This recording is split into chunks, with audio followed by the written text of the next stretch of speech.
Hello everybody, my name is Tafi Mature. I'm a Zimbabwean musician and welcome to Introduction to Mbira Music from Zimbabwe.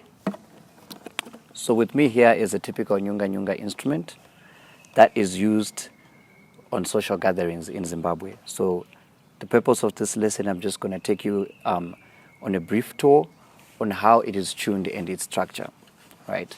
So what we have here is a Nyunganyunga that is made up of 15 keys, right? And from those 15 keys, it's tuned in F, and the first note that defines the F tuning is this one, the deepest. The deepest note is an octave apart from the middle key, meaning they are all Fs, and this one is an octave apart from this one. So when you're tuning your mbira, you need to take consideration of these. They should be in the same octave range and they should sound the same but different octaves. So from there, you start tuning using your diatonic scale. Do, re, mi, fa, sol, la, ti, do. So you come from here. Do, re, mi. Now in this typical instrument, we don't have a fa, but some prefer to have a fa. So you find out that some Nyunganyunga instruments have got a 16th key, but this one is 15 and it doesn't have a fa. Do, re, mi, no fa, and then we come here, sol, la, ti, do. Again, do, re, mi. We don't have a fa, sol, la, ti, do. So just a reminder, first make sure that this one is in the tuning that you want. It can be C, D, E, F. From here, it's an octave apart, F from here. And then we start tuning using our diatonic scale, which is do, re, mi, skip the fa, sol, la, ti, do. The moment you get these, the moment you get them straight, the rest of the instrument will be easier to tune, right? So you can actually use a piano to tune this, or you can use your guitar as long as it's in a concert pitch, which is fixed, right? So from there, after you've identified your diatonic scale and how it works, this key is similar to this one, and that key is similar to that one, and this key is similar to this one.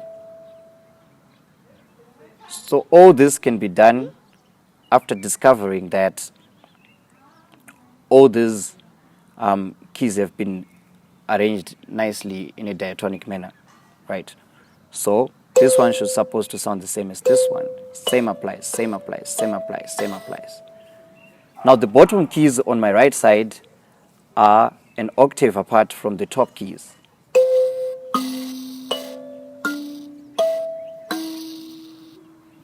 Right? So it all starts from tuning it properly using the diatonic scale. The moment you get this one correct, you can now duplicate all these sounds and you put octaves lower from these ones.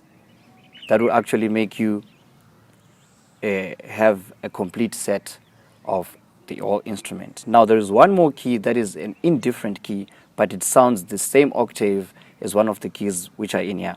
This key right here sounds the same as this one. So after again tuning the whole diatonic scale properly, you can now duplicate them and separate them octave wise.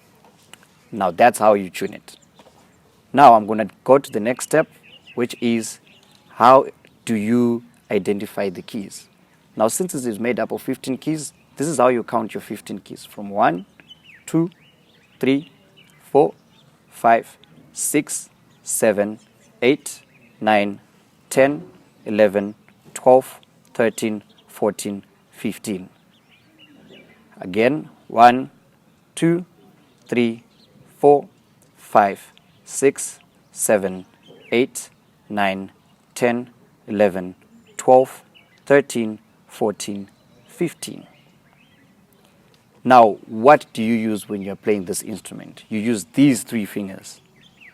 According to the basic rules of the instrument, you use these 3 fingers, and it's usually advised to keep some nails. Sometimes when I'm doing my tours, I actually put acrylic. It seems weird, but it works. So this is how you play. Now this instrument, you divide it into 2. From here, from your number 8 and your number 9. You divide them, meaning these 2 fingers are going to play from this part to this part. And then this one will be playing this part and that part. You cannot use this one. And if you want to use this one for both up and down, it will just make your job hard.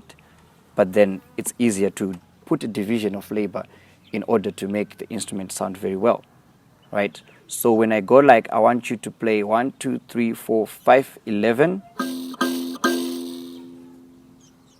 When I say 5, 11, you play it like this, using your thumb on your right side and your thumb on your left side. You do not do this. You do not do this. You do not do this. You do this. Division of labor. And make sure that this forefinger is playing the top parts only, right? So that it sounds something like this.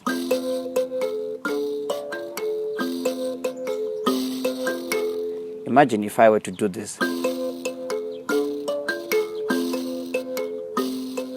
I'm exhausting this finger and it's not fair. We need to put division of labor.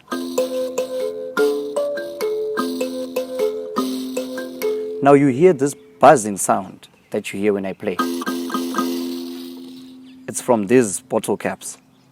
They are used to resonate the instrument so that it sounds more interesting. And according to tradition, these are the things that actually appeases our ancestors.